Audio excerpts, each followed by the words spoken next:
Hi guys! Today we're cooking with my most favorite fish of all time, the Chilean sea bass.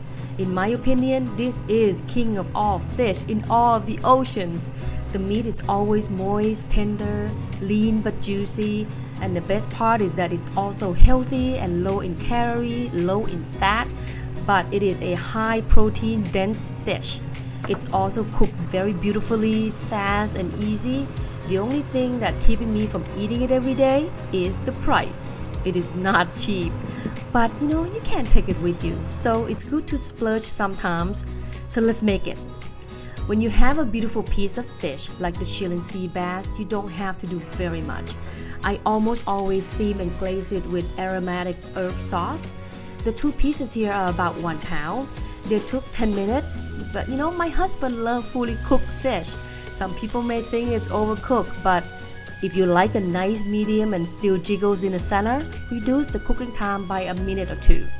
I rub them first with a little bit of sea salt and use the cabbage to make sure that it won't stick to the steamer. If you don't have cabbage, use any leafy green vegetable will do. Now, cooking the sauce. I use my mother sauce number 9, the red label, because it has that delicate balance and pair well with ginger and chili.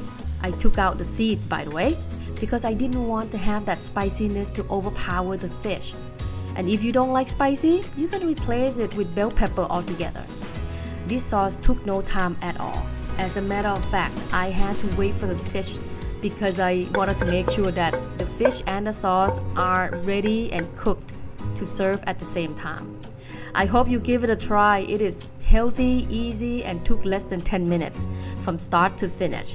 It gives a new meaning to a weeknight dinner. To good health and good eat, cheers!